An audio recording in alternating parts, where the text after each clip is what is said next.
Welcome to the McFeely Mess Podcast at InForum.com. In-depth conversations and opinion covering a variety of topics from the world of news, sports, and more. Here's Mike McFeely. Welcome to another episode of the McFeely Mess Podcast, a 25,000-foot edition high above St. Louis, Missouri, as the Forum plane is flying back from Murray, Kentucky, where North Dakota State defeated the Racers of Murray State 59-6 in a game that somehow wasn't even that close. But Jeff Kolpack, writer for the Forum, Stacey Anderson, director extraordinaire for WDAY-TV, who produces the Bison football games on Channel 6 and across the statewide network, and me, Mike McFeely. And before we get started, I have to get this out of the way. What? On the pregame show this morning, Bison Game Day, you, Jeff Kolpack, had a horse as a guest, so you worked with a horse. I love that horse. Yeah, I know you do. Yeah, Racer One. Yeah, Yep. Racer One, yeah. So in the morning you work with a horse, and on the podcast and the flight back, you're working with me, a horse's ass. Oh, hey, there we go. You know, I got to say, first of all, that was just one of the more fun shows we've ever done. And two, just the accessibility that the Murray State Equine Center gave us with Racer One. It's a 12-year-old quarter horse. And for those that didn't know, after Murray State scores a touchdown, the horse does a lap on the track around the football field. Plus, he's part of the pregame intro. And so I went there Friday and met with the director of the program for the Racer One program, and I met the jockey Madison, which is a big job. It's a prestigious job to be the jockey of Racer One. You know, it's like being the quarterback of the football team. And so I just so impressed with that whole program. Their equine center is huge. I mean, those that have seen the NDSU one, you get times and times 4 or 5. So, you know, if this journalism thing doesn't ever work out for me, I would consider being the jockey for Racer One. Well, you know, we're down in thoroughbred racing country anyway. So I mean, a lot of their shtick was racing. You know, they have starting gates that their players run out of. You know, led by Racer One, and you know, for our first time being down at Murray State, I was really impressed by their accessibility. I was impressed by anything we wanted. They were by far and away the easiest, most friendly, cordial people, group, staff that I think I've ever worked with. They were fantastic. It's a first-class program outside of what we saw on the football field. Right. Before we get to that, this was our first trip to Murray, covering North Dakota State for all these years.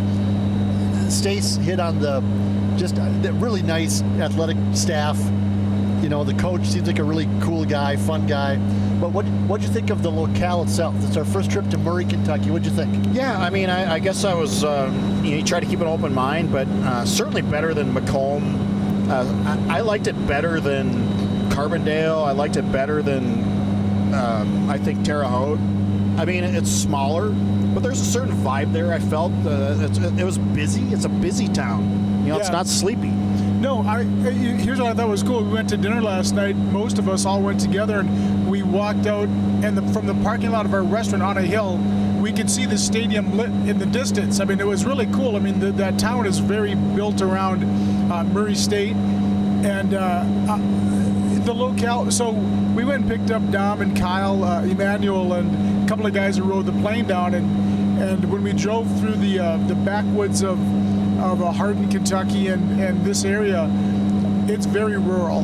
You know, I mean, the town isn't real big, but it's very scenic. You know, so it's a cool locale, but you know, I think that leads to part of its issues with the football exactly team, right? Thank you. The issues of not being able to recruit there, because if you're coming from St. Louis, you're coming from Nashville or Memphis, Chicago.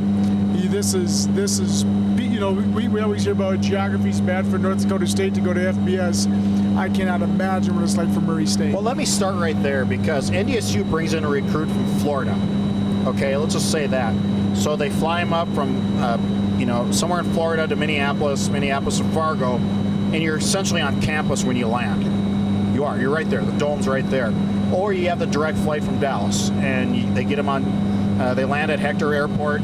2 minutes later, you're on campus. And here, or I should say there now, at Murray, they have to fly them into Nashville, which is a little over 2 hours away, and drive them to campus on the I guess you go to Paducah, but apparently it's a winding 2-lane road.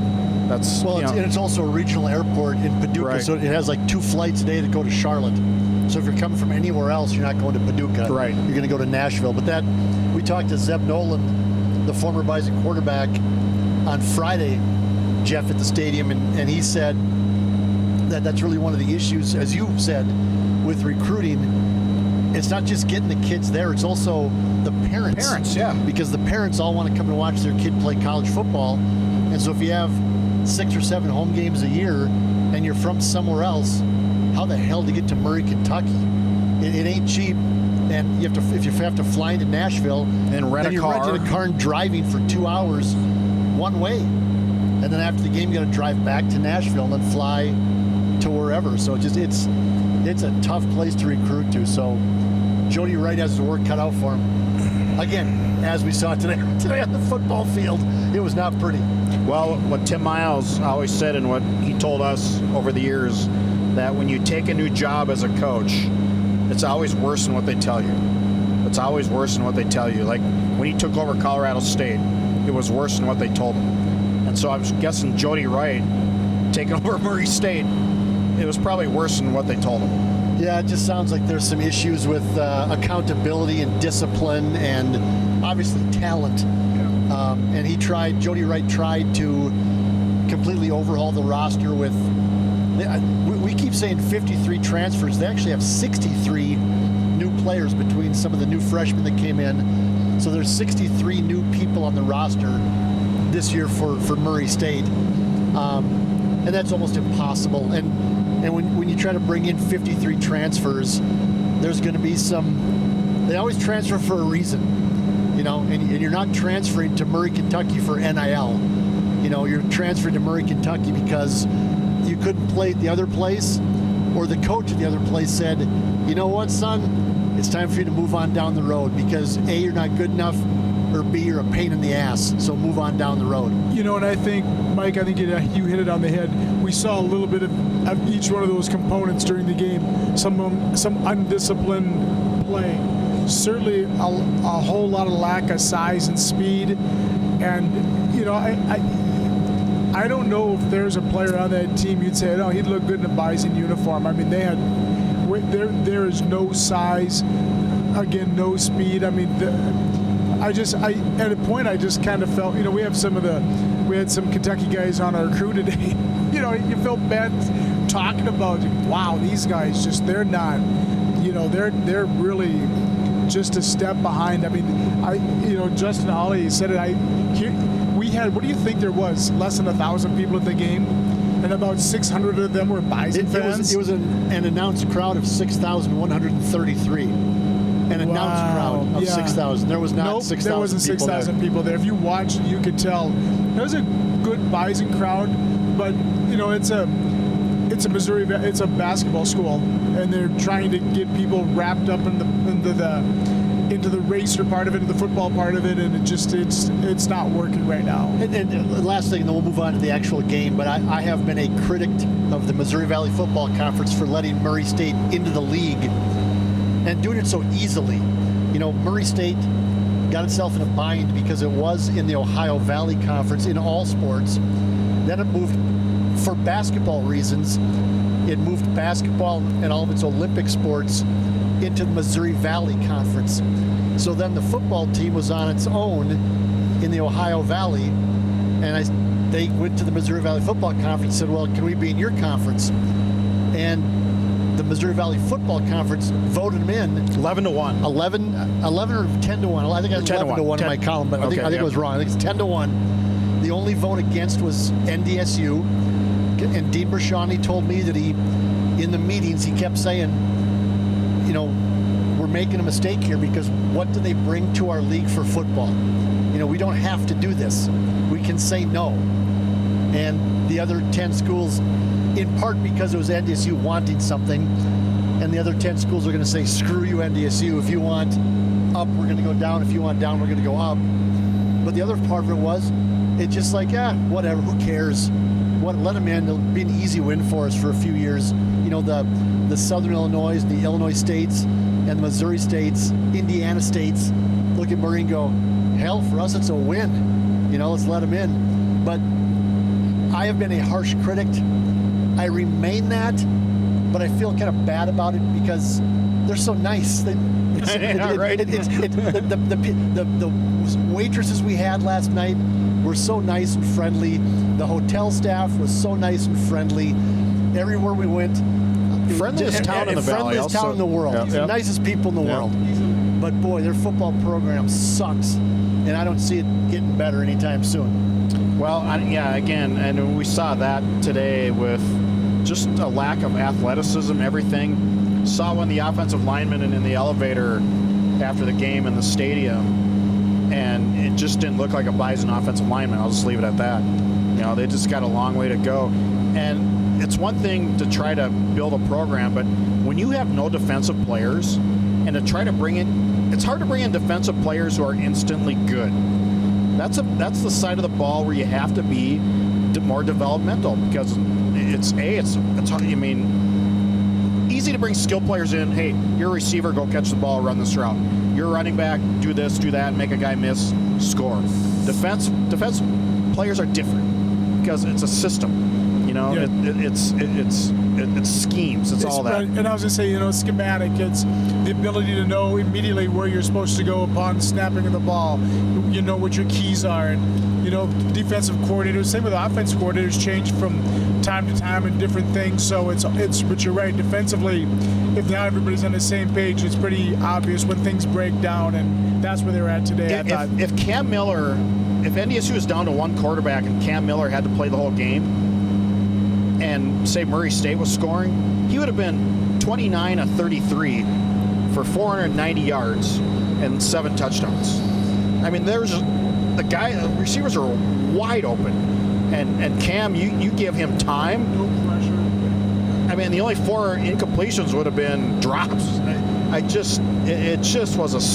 It was a sad difference, is what I call it. All right, that is 12 minutes talking about Murray State football, which is 12 more minutes than anybody's ever talked about Murray State football before. So let's move on to the home team. North Dakota State wins easily, down a bunch of players, and even 3 more regulars and starters missed this game with injuries. I think they all stayed back in Fargo, as a matter of fact.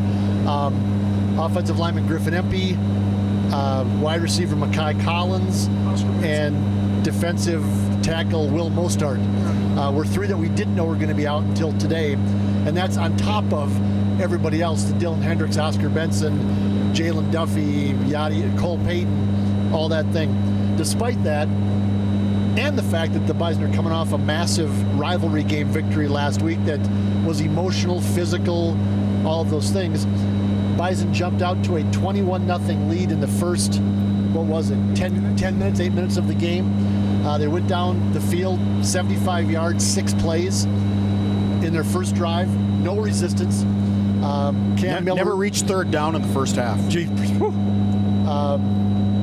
Cam Miller hit Bryce Lance on a 74-yard touchdown pass on their second possession, and Enoch Sibimana intercepted a tip ball from the Murray State quarterback and ran it into the end zone for a 21-0 lead in the first quarter. In his first start. And that was pretty much in his first start, and that was pretty much ball game right there. Enoch Sibimana is every bit as good, I think, as Oscar Benson. And I've said this on the pregame show, and I've been essentially saying it all week to people saying, oh, the Bison are so beat up. And I get it. I mean, it affects you at some point, you know, over time. But I'm sticking to my guns that Jalen Crumby, Enoch Sibimana, Toby Aneni, defensive end, these guys who are starting because of injured players, I think are every bit as good as those injured players. I do.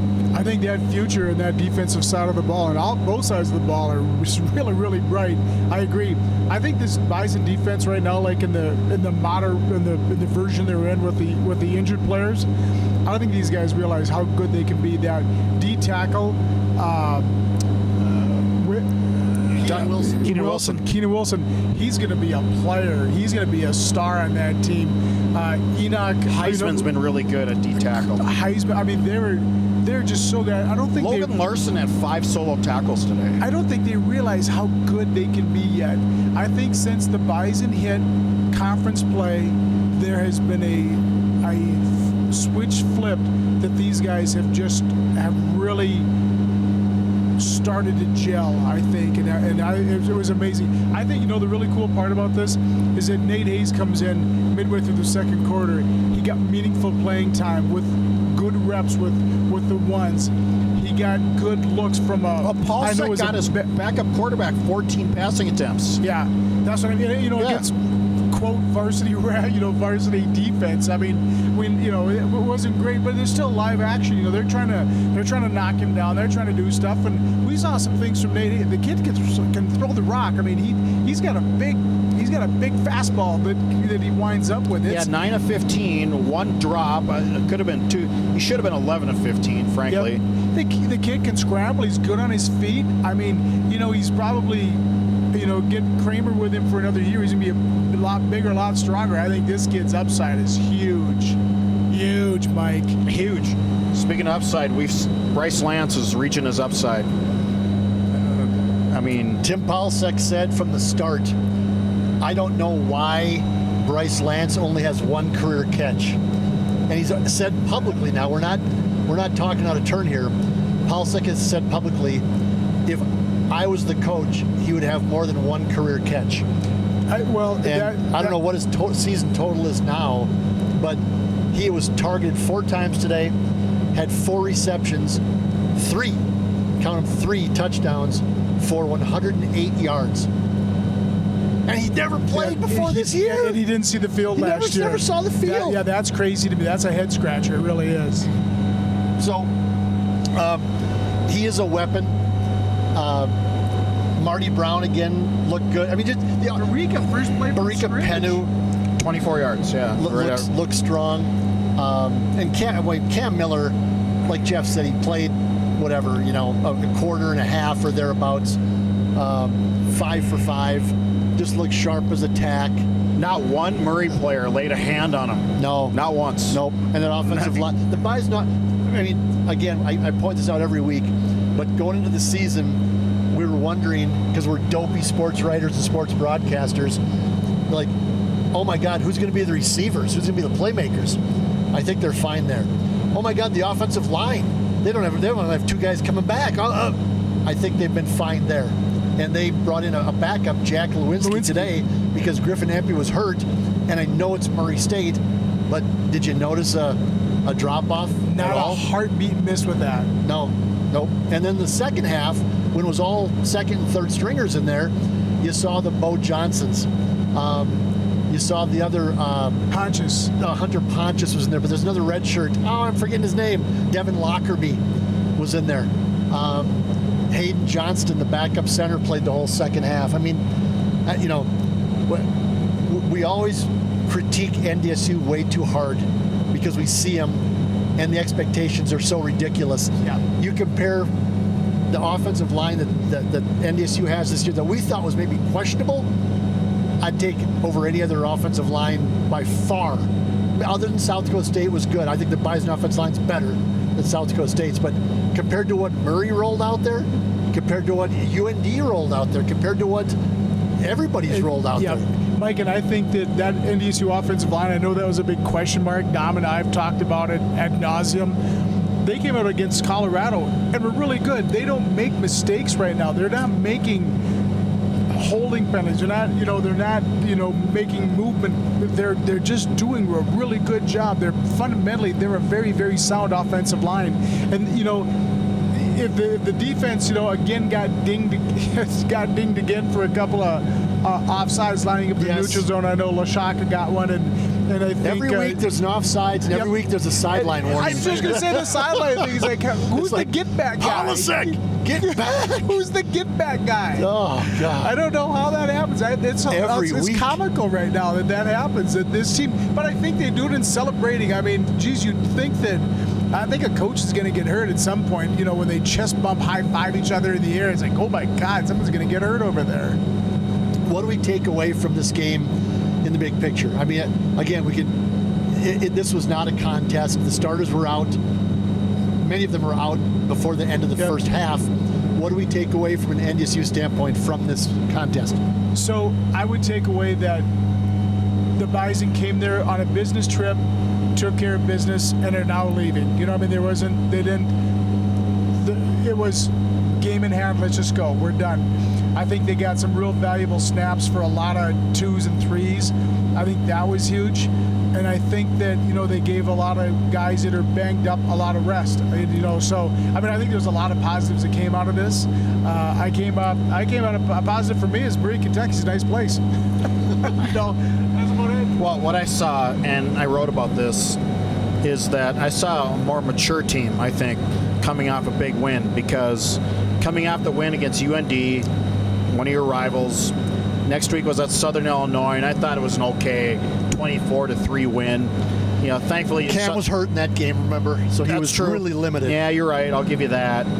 But that being said, it just didn't seem they'd have the juice that they did today, coming off a big win against South Dakota State. And I thought that was the biggest thing I took away from today was your mature teams and good teams put bad teams out of misery right away. You know, you don't let them hang around. You know, and I think to add on that, I think again the Bison defense is phenomenal. I really think that is a good unit. That's a plus side of the ball. You know, but I think they're solidifying it. I mean, they've got a lot of depth that is circulating through that's a solid unit. They're gonna win the scoring title. Don Morton always said, "Show me a team that wins the scoring title. I'll show you a team that could win a national championship." Yeah, no doubt. I take away, in addition to all the things you guys said, is that Bison got through this game fairly healthy, I think. That was it. They need to go down there and get a win, get the hell out of there, and not have any more season-ending injuries or 5-week injuries. And I think other than cornerback Anthony Shadimi Alfaro. Yes, who went up to break up a pass and came up high in the air from jumping and landed straight on his rear end, on his tailbone, and had a bruised tailbone. That's going to be maybe a couple-week deal. I don't know that. That's just me guessing. That's me playing Marcus Welby for all you oldsters out there.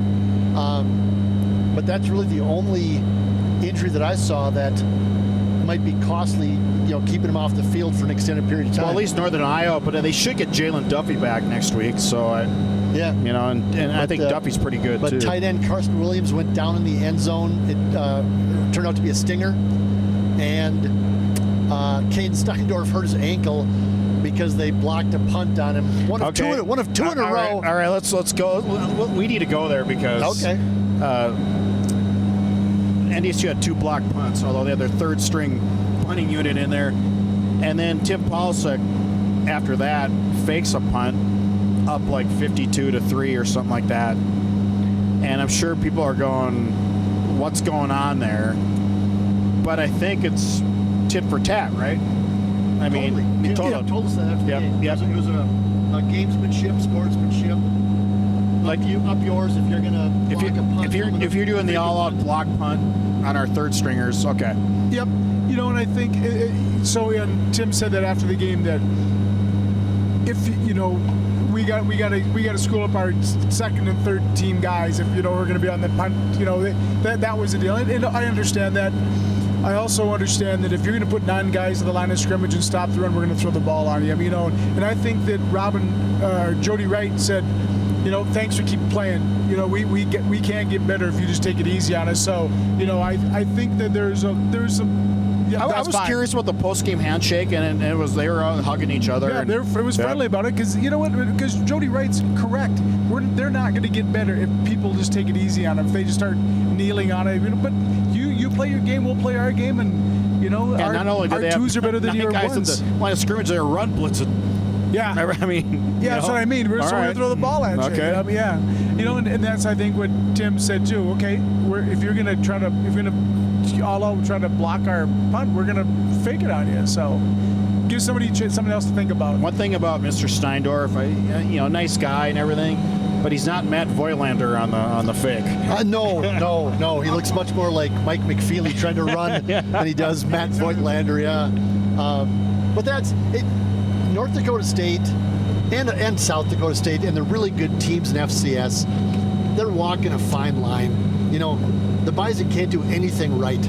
Against Towson, they scored a late touchdown with their backup quarterback, and the Towson coach bitches about it after the game.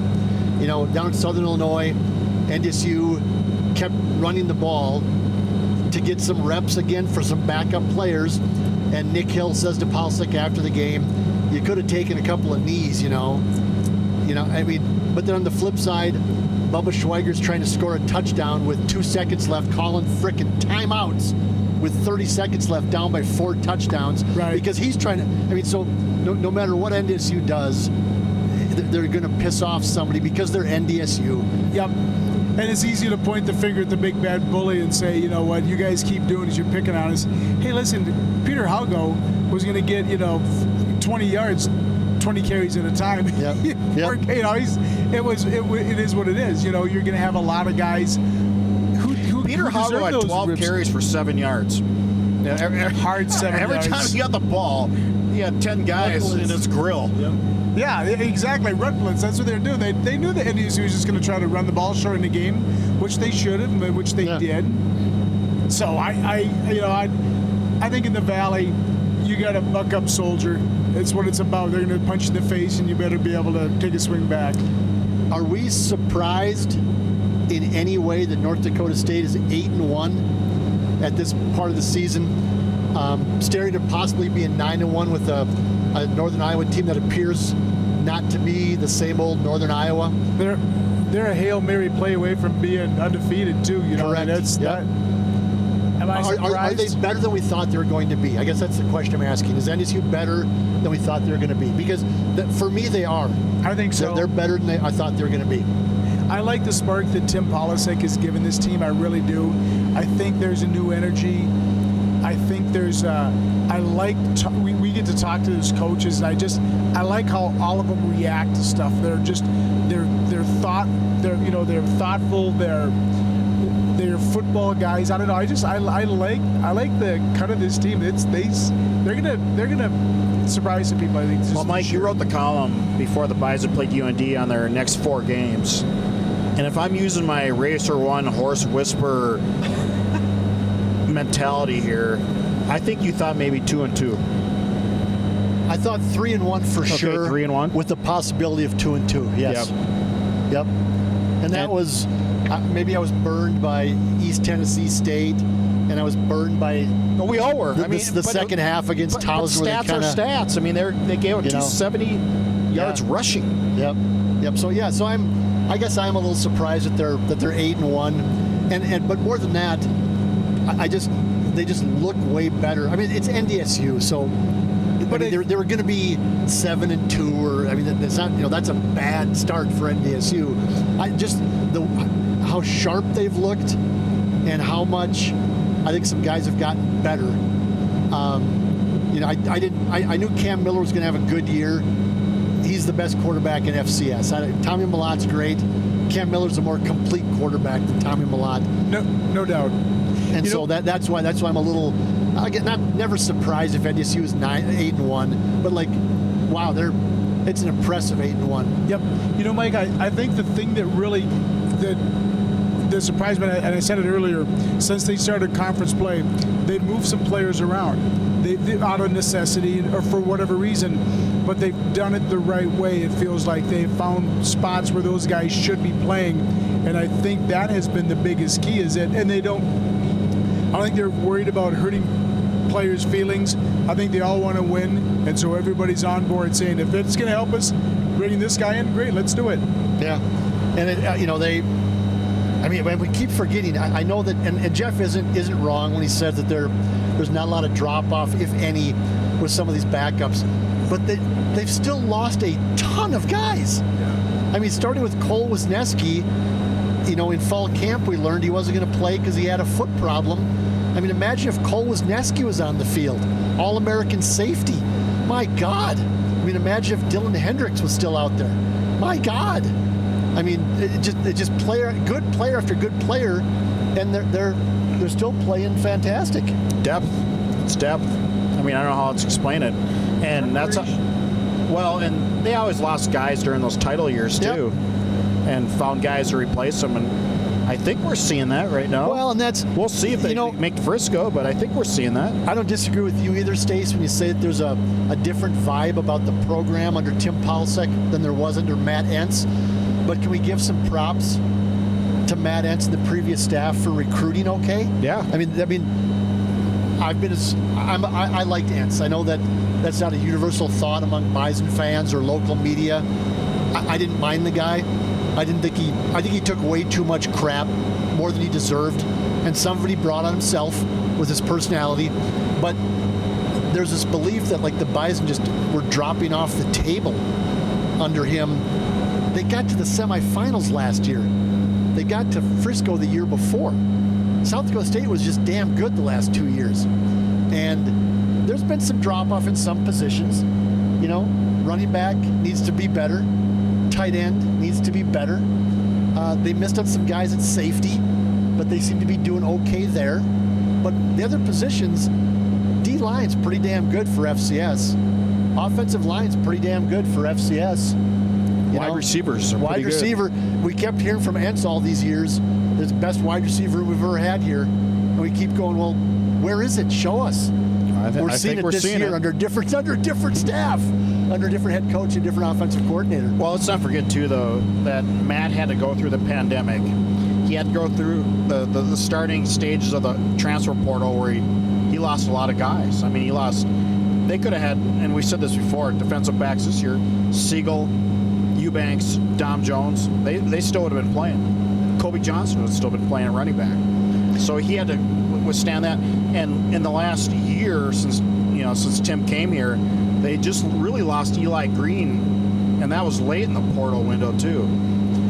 But I hear what you guys are saying, but I still think I go back sometimes to those decisions.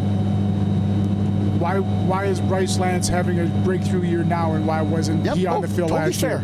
Why were two quarterbacks brought in to try to unseat Cam Miller, and all he's done is play in 2 national title games, should be the player of the year this year? Those kind of decisions, that's not something I don't think that just comes out of the blue. Like his position coach gets to say, no, he's not. I think some of those things also need to be brought up. That there were some decision-making things that weren't really, I won't say the best interest, but they just weren't good decisions. Maybe they made wrong decisions. They weren't good decisions. Yep. And the other part of it is there was too many times under Matt where NDSU just rolled the helmets out and tried to win a game. And they could do it most of the time because they're just better than everybody else. But we saw the South Dakota game last year. I don't see a game like that happening this season. There's been a couple of opportunities for it to happen, and it hasn't happened. And so you can't run through a brick wall every single week if you're Tim Paulsek, but you can cultivate a culture where every answer isn't, well, we're the Bison. Well, we're the Bison. Right. We're the Bison.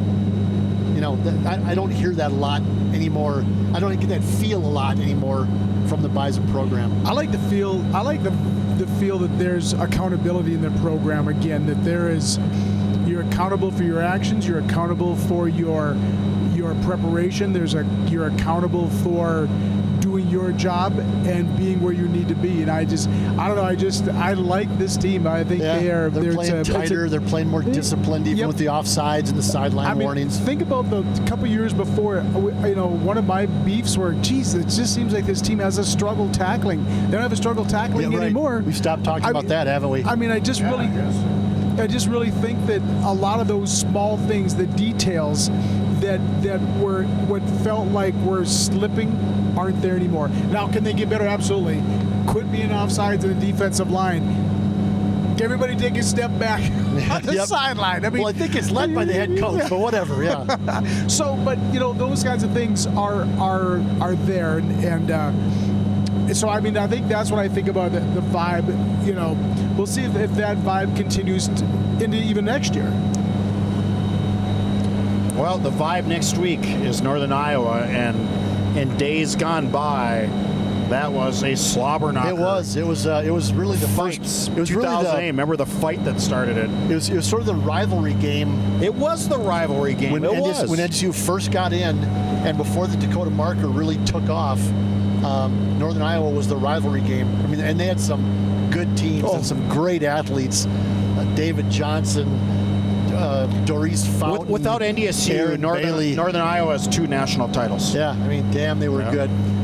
Dropped off the table. I think the lack of budget. I think North Dakota getting better, having better facilities. I think South Dakota getting better, improving their facilities, has cut into Northern Iowa's recruiting.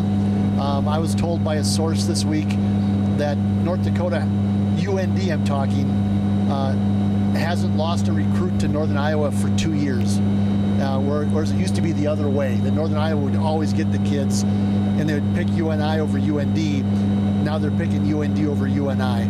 Yeah, when NDSU started reversing the trend with Northern Iowa in talent, it was always a battle to win the Twin Cities, because the Twin Cities is halfway between Cedar Falls and Fargo. Do you go south or do you go northwest? And when NDSU started reversing that trend for the Twin Cities kids under Craig Bull, starting with the Billy Turners of the world, I think, and those guys, even Grant Olson and the city's kids, that's when things change. Now it's at another level. Now UND's beating Northern Iowa on these kids, on the next level kids. I mean, UND and UNI aren't really even in the same kids that NDSU and SDSU are in on.